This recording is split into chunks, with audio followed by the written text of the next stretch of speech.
warahmatullahi wabarakatuh. Salam rahayu sagung dumadi.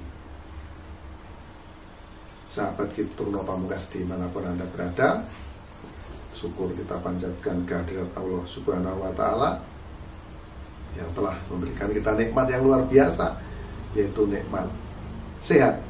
Dengan nikmat sehat kita bisa terus beraktivitas sesuai dengan profesi dan bidang kerja kita masing-masing. Semoga teman-teman selalu sehat, dimudahkan segala urusan, dilancarkan rezeki, dan selalu dalam lindungan Allah Subhanahu wa Ta'ala, Tuhan yang Maha Esa.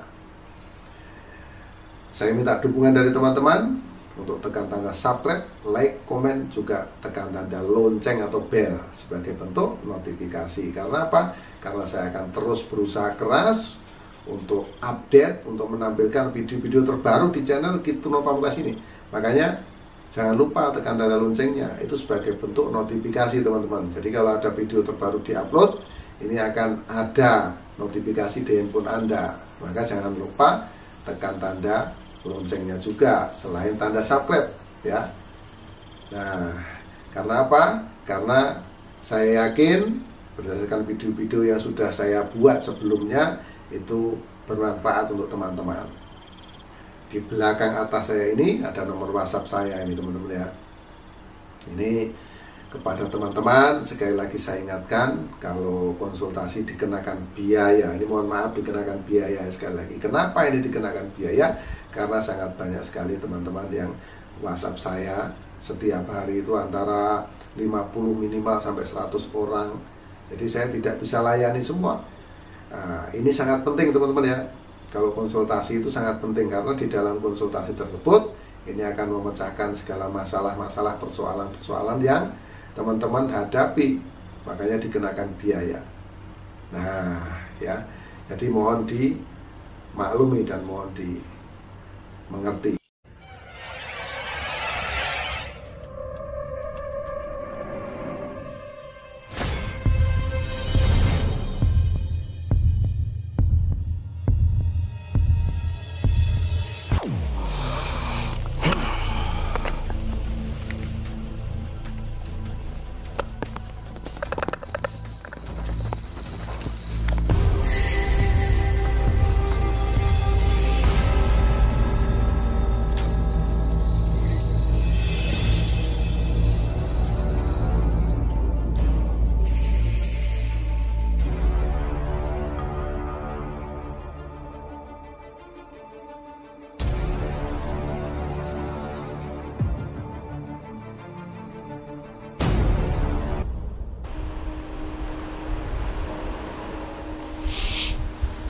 Kita semua pasti pernah mengalami yang namanya kejadian spiritual.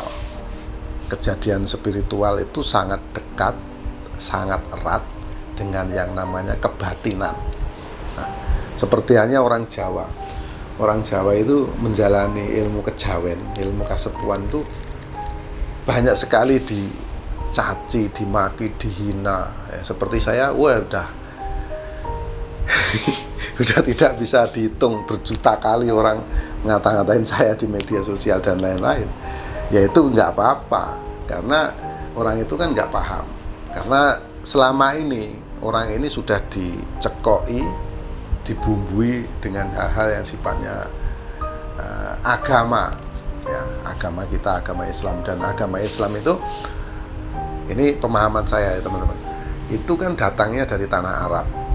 Nah, jadi kalau kita harus mengikuti perilaku semua yang ada di negara Arab, itu adalah sebuah doktrin yang sangat kejam.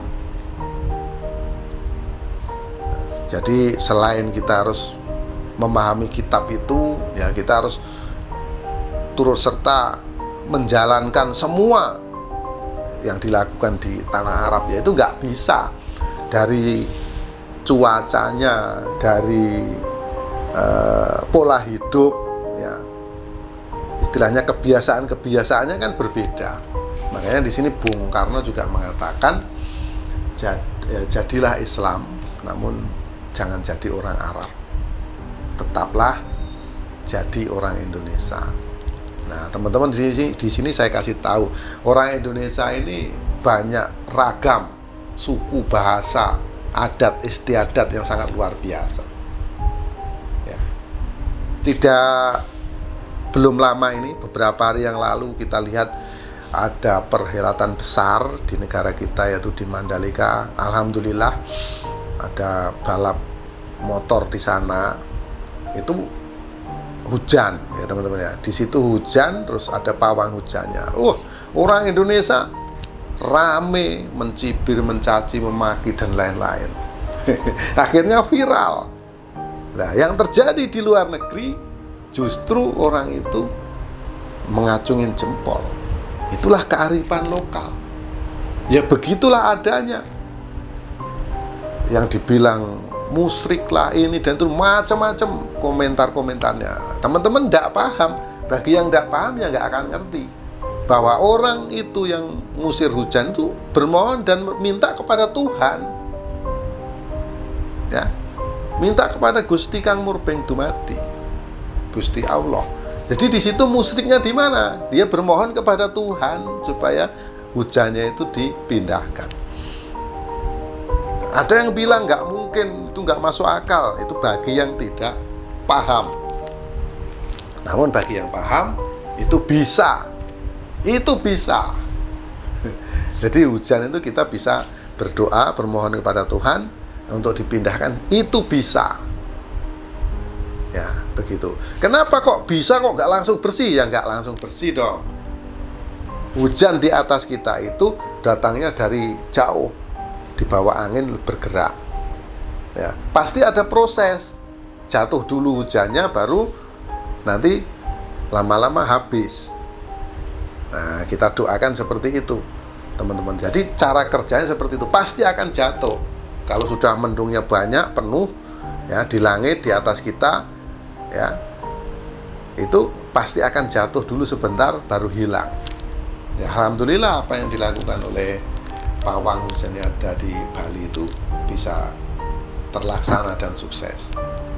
Nah itu teman-teman. Jadi itulah kearifan lokal, kehebatan yang ada di Nusantara ini. Jadi kita hidup di Indonesia, mau tidak mau harus turut serta menjaga, melestarikan kebudayaan yang ada. Karena budaya adalah identitas satu bangsa. Kalau di Jepang ada samurai, di Cina ada kungfu, ya, dan lain-lain. Semua punya ciri khas. Kalau kita bisa membangkitkan kearifan lokal kita, dunia akan melihat kita dan akhirnya akan tertarik kepada kita. Dan yang terjadi, negara kita ini bertambah rame, akan banyak investor dan lain-lain. Nah, semuanya bisa kita lakukan dengan ilmu-ilmu yang ada di Nusantara, dengan telepati misalnya. Bagaimana supaya orang itu ingat kepada kita. Nah, seperti halnya yang akan kita bahas pada kesempatan kali ini adalah tanda-tanda ada yang rindu pada kita. Nah, jadi teman-teman ini pasti pernah mengalami ya, kok saya ini kepikiran terus nih sama orang tua saya ini. Ini apa yang terjadi? Ternyata orang tua kita juga sedang mikirin kita. Itu tembus, itulah yang dimaksud ilmu kebatinan. Jadi ada gelombang frekuensi yang dikirimkan ke orang tersebut, ke target. Nah, tanda-tandanya apa saja ada orang yang rindu pada kita atau rindu padamu. Yang pertama adalah telinga kanan berdenging. Nah, telinga ini denging aja sampai kadang-kadang kita risih, sampai kita tiup, kita gini-gini kan. Nah, ini denging, ini kenapa ini ya? Berdenging terus tidak ada henti-hentinya. Sebentar-bentar berdenging, berhenti, berdenging lagi. Itu tandanya apa? Tandanya ada yang rindu pada kita. Yang pertama. Yang kedua, mata kedutan. Nah, mata kanan ini kedutan. Nah, mata kanan ini kedutan. Itu tandanya juga ada yang memikirkan kita. Jadi tembus, akhirnya ada reaksi. Dia pikirkan gelombang atau sebuah energi dari orang yang memikirkan kita kepada kita, dan kita nih kayak kena setrum. Akhirnya ada reaksi pada diri kita. Di sana bikin aksi, di sini reaksi. Nah, seperti itu. Tangan kanan ini kedutan, mata kanan kita ini kedutan, yang atas kedutan. Nah, yang apa ya? Yang kanan ya, yang kanan, mata kanan ini tandanya ada yang rindu. Terus tiba-tiba yang nomor 3, tiba-tiba jantung kita ini berdebar-debar. Lek wong Jawa bilang teratapan. Ini kenapa ini kok teratapan? Ada yang memikirkan kita ini pasti. Terus sesak rasanya, napasnya terasa sesak sebentar-bentar. Nah itu, nah, teman-teman juga pasti merasakan. Teman-teman saja kalau memikirkan orang, kangen misalnya sama orang, teman-teman napasnya pasti sesak. Tarik napas. Nah gitu. Dengan perasaan yang sangat mendalam, kita pikirkan orang tersebut, maka ada gelombang yang akan dikirimkan kepada orang itu, dan akhirnya kita merasa. Nah, seperti yang kita rasakan ini, jantung kita berdebar, napas kita sesak. Nah, itu juga tanda-tandanya ada yang rindu pada kita. Nah, ini nomor 3. Nomor 4, nah, tiba-tiba kita gelisah, kita galau, kita nggak tahu permasalahan apa yang sedang melanda kita, menimpa kita, namun yang terjadi tiba-tiba kita risau, kita gelisah. Nah, ini juga sebagai tanda ada orang yang rindu pada kita. Ini yang nomor 4. Yang nomor 5, perasaan tidak menentu. Nah, kita ini mikir apa ini? Nggak karu-karuan, nggak jelas. Ternyata ada orang yang mikirin kita. Jadi motoriknya bekerja, sugestinya bekerja dari orang yang pernah kita kenal, orang yang pernah kita tahu dan jaraknya jauh, itu sangat merindukan kita. Sehingga energi itu terkirim kepada kita. Dan akhirnya membuat perasaan kita galau dan perasaan kita tidak menentu. Kadang-kadang bingung kali, aku riso, gelisah, nggak karu-karuan ini. Aku ini mikirin apa ini? Padahal tidak ada masalah apapun yang kita hadapi. Tahu-tahu kita mendapati perasaan kita yang tak menentu. Itu tandanya juga ada orang yang rindu pada kita. Nah, selanjutnya yang ke-6, tiba-tiba kita merasa sedih, merasa melo, ya, bisa-bisa nangis sendiri. Kita nggak tahu, padahal tidak ada masalah, ya. Juga marah-marah sendiri, tidak ada sebabnya.